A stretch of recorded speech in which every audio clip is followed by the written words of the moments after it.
পৃথিৱীলৈ সকলোকে স্বাগতম জনাইছোঁ। এয়া 3 ডিচেম্বৰ 2022 তাৰিখৰ পৰা আৰম্ভ হোৱা মণিকাঞ্চন সাংস্কৃতিক মঞ্চৰ উদ্যোগত 10ম বাৰ্ষিক সদৌ অসম ভিত্তিক আমন্ত্ৰণমূলক ভাওনা সমাৰোহৰ আজি অন্তিম দিন। ভালে আছা? অকণমান কৰি লৈছোঁ। এয়া আজি এতিয়া পুৰস্কাৰ বিতৰণি আছে আৰু এয়া এইকেইদিন ব্যস্ত থকাত ভালকৈ একো কৰিবই পৰা নাছিলোঁ। এয়া শ্ৰী কৃষ্ণৰ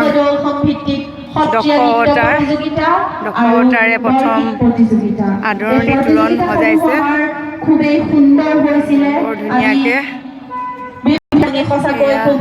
সুন্দৰ হৈছিলে, খুব সুন্দৰভাৱে আমি উদযাপন কৰিছিলোঁ। পতাকা উত্তোলন কৰা হৈছিলে 10খন পতাকা। এবাৰ এই প্ৰতিযোগিতাসমূহৰ বিজয়ী প্ৰতিযোগীসকলৰ নামসমূহ ঘোষণা কৰিবলৈ যিসকল দাতা কৰিছোঁ আৰু যিসকল বিজয়ী প্ৰতিযোগী আমাৰ কাষত আছে তেখেতসকলে আমি আমাৰ সন্মুখৰ আসন গ্ৰহণ কৰিবলৈ আমি অনুৰোধ জনালোঁ। দেৱতাও আছে বাওঁফালে প্ৰথমৰ পৰা 2 নম্বৰ শাৰীত সুন্দৰকৈ হৈছিল আৰু যিসকলে উপস্থিত আছিল তেওঁলোকে কালি এইখিনি খুব মানে আনন্দ লাভ কৰিবলৈ নোৱাৰিলে। খুব সুন্দৰ এটা প্ৰতিযোগিতা হৈছিল।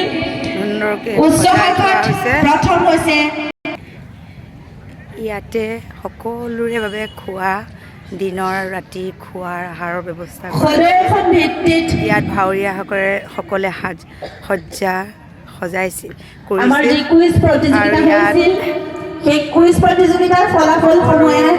খাদ্য সামগ্ৰীৰ প্ৰথম ৰাধাকৃষ্ণ ৰখা হৈছিল।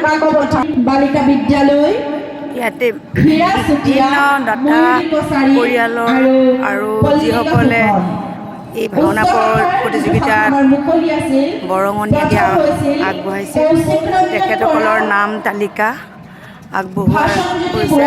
দাতাসকলৰ নাম তালিকাৰে ইয়াত দিয়া হৈছে। ইয়াত মোৰ মায়ে, মোৰ দেউতা, স্বৰ্গীয় দম্বৰুধৰ ফুকন সোঁৱৰণি গায়ন বায়ন বঁটা দিয়ে।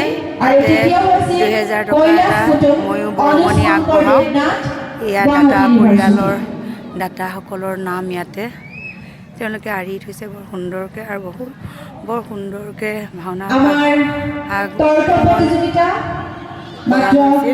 এটা শাখাতে অনুষ্ঠিত হৈছিল আৰু বিভিন্ন বিপণী আদি আছে।